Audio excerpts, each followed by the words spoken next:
Hi, and a very warm welcome. My name is Ian Mack. In this Ballet Stories session, we're going to consider the Sleeping Beauty, or Sleeping Beauty, as it's sometimes known. One of the most fantastic classical ballets of all time, world famous. And if you've never seen it, you're in for a real treat. But before that, we need to get to grips with the story. So if you're ready, let's get going. The ballet Sleeping Beauty was originally written by Tchaikovsky and premiered in January 1890 at the Mariinsky Theatre in St. Petersburg in Russia. It was Tchaikovsky's second ballet after Swan Lake and is known for its lavish music, its grand choreography and its famous Rose Adagio danced by Princess Aurora. The ballet Sleeping Beauty has 3 acts, but it also includes a prologue, which is an intro to the story. And so the general story of the ballet Sleeping Beauty, well, Princess Aurora is born and the kingdom celebrates with a grand christening.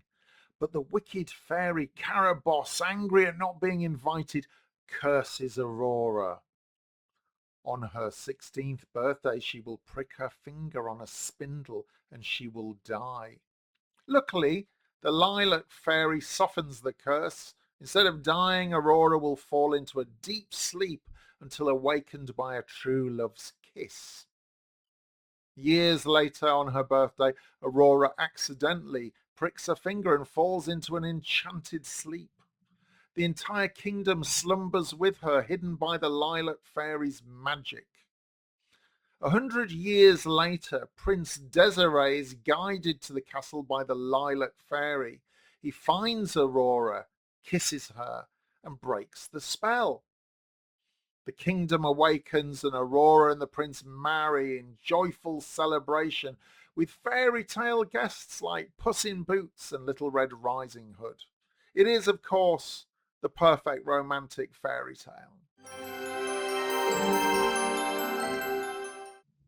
There are a number of noteworthy characters in this ballet. Of course, we've got Princess Aurora, the heroine of the ballet, famous for the technically demanding Rose Adagio in Act 1. We have the lilac fairy, the benevolent fairy who protects Aurora, a symbol of wisdom and good magic. Caraboss, the evil fairy who places the curse on Aurora after being snubbed at the christening, usually portrayed with dramatic theatrical flair and sometimes danced by a man in the character role. Then we have Prince Desiree, or Florimund sometimes, the romantic hero. We have King Florestan and the Queen, Aurora's parents, present at her birth and desperately trying to prevent the curse.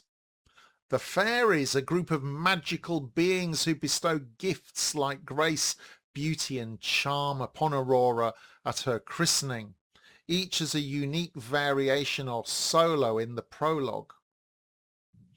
And then also we've got fairy tale guests in Act 3.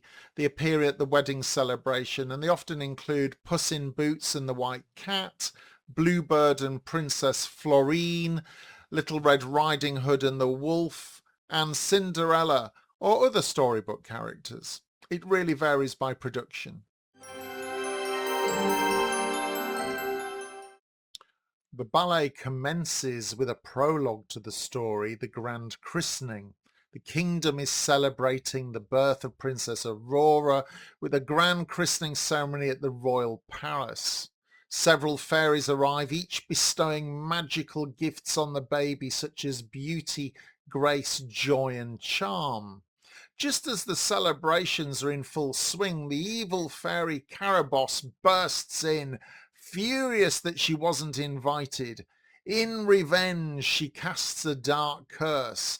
On her 16th birthday, Aurora will prick her finger on the spindle and die.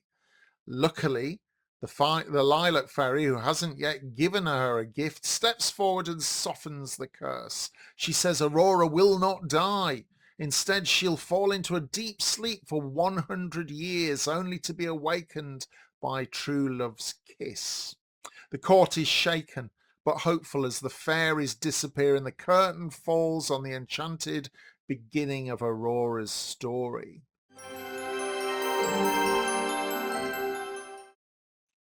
Act 1 begins with the 16th birthday celebrations. It's Princess Aurora's 16th birthday and the royal court is celebrating with music, with dancing, with elegant festivities.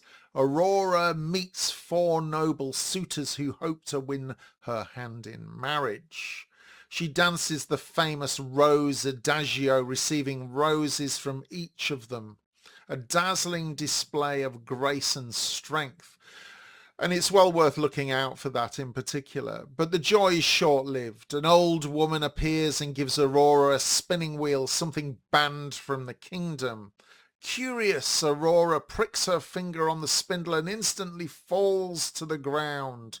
The old woman reveals herself to be the evil fairy Carabosse, and her curse has come true. Chaos erupts in the court, but the lilac fairy calms everyone. She reminds them that Aurora isn't dead, only asleep, and casts a spell to put the entire palace to sleep with her. So they'll all awaken together when the time comes.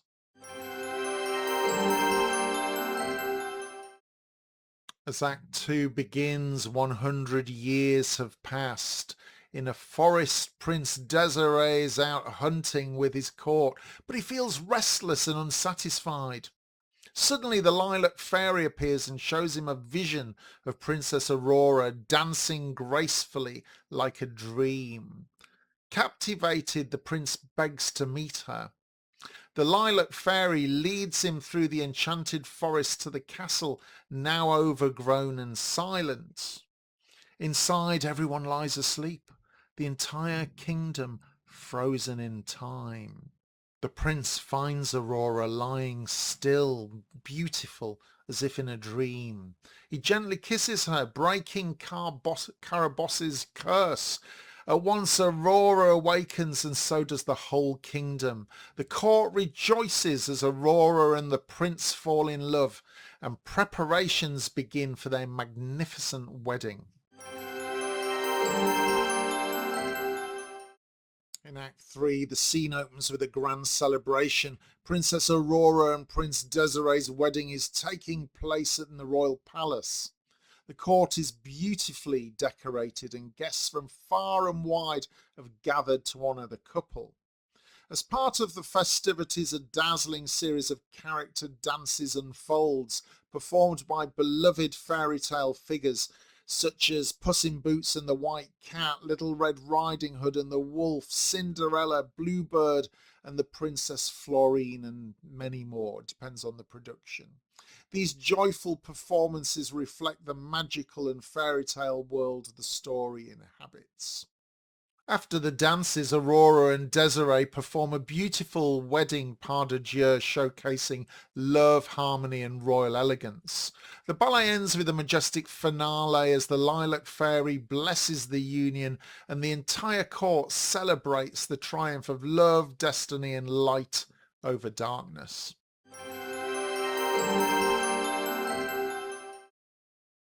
Some interesting facts. Well, The Sleeping Beauty is considered by many the perfect classical ballet. Many critics and dancers call it the pinnacle of 19th century ballet classicism. The Rose Adagio in Act 1 is infamously difficult. Princess Aurora balances on point whilst receiving roses from 4 suitors. It's one of the hardest ballerina solos ever. It requires incredible strength, control and balance, so look out for that. The fairies have unique personalities. Each fairy in the prologue represents a gift to Aurora, like grace, purity or joy. Their solos are some of the most charming and technically distinct variations in classical ballet, so look out for that too. It's one of Tchaikovsky's 3 ballets, Swan Lake, The Sleeping Beauty and The Nutcracker. Tchaikovsky reportedly considered Sleeping Beauty his greatest ballet score. It's over 3 hours long in full performance with grand symphonic richness throughout. Tsar Alexander III loved the ballet so much that he reportedly called it a masterpiece of art.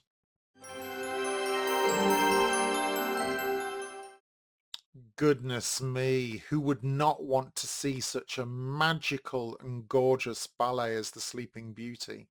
It's got to be in your top five, in my view, when considering classical ballet. It's certainly mine. Anyway, there we go. That's the core story of Sleeping Beauty as a ballet. Do enjoy it if you get the chance. And until the next ballet story, my name's Ian Mack. And as ever, remember, time is knowledge.